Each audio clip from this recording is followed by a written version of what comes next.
S and I have been together for 10 years now. About 5 years ago, we started thinking about having a baby.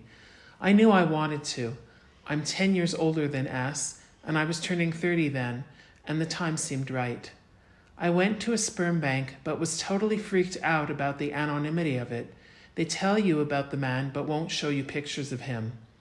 So then we approached a gay man, a friend of ours, who was willing, but his partner hated the idea, so we dropped it. Then we bumped into our friend M, a straight, single, disabled man, and he said, "Sure, I'll do it." We had to make an appointment at Meuchedet, or wherever you go, to get checked up, so that takes a while until you meet the doctor, and then if you have the sperm donor, if you know who it is, they make sure that the man is tested for AIDS and other illnesses, and that takes a while, and then they check for genetic compatibility also.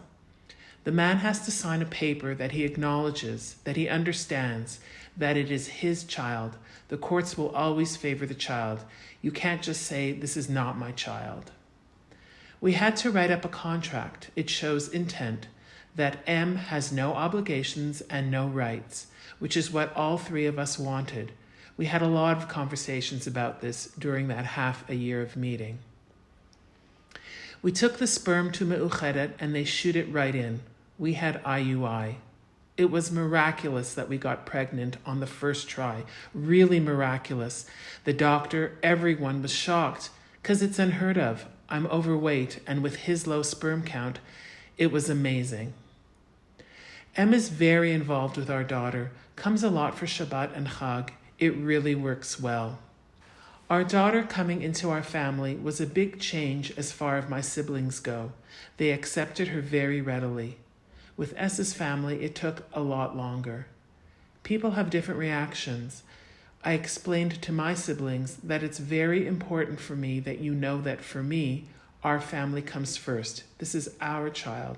She's S's and my daughter. She has two mothers who have the same bed and the same bank account and are in charge of her in the same way. It was very, very important to me that they understood that for me, nobody is more valid than anyone else. I have zero tolerance towards intolerance. I generally think highly of people. I respect them. But I don't think anyone has a right over anyone else's life. No one.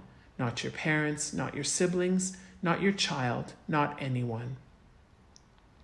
I told my siblings, we are secure in our decision. If you agree to that and you understand what that means, think about it. Know what that means. It means that your kids are going to see us touching each other. They're going to see us the way we are. We're not doing anything because you are worried about your children. I'm not looking for anyone else's validation. I don't need to validate anyone else, and I don't need anyone else to validate me. Maybe others do.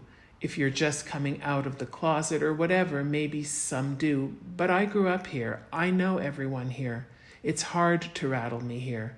Maybe if I was somewhere else, I'd feel differently. I know every corner here. I know all the stores. I know everyone. This is my neighborhood. Jerusalem is the best place to be a gay person in general, and certainly a gay person who affiliates themselves religiously. Tel Aviv is lovely, wonderful, fine, great. I lived in Tel Aviv for a few years, but Jerusalem is much more open than Tel Aviv because there's so many people who are learning here, lots of different people thinking about things and truly thinking about what they're doing religiously. And there's so many different kihilot you could find here. Everybody asks me all the time about us being datiyim and our families are dati, but it's not like everyone dati is the same. They're making a lot of choices about life and how to behave, and so are we.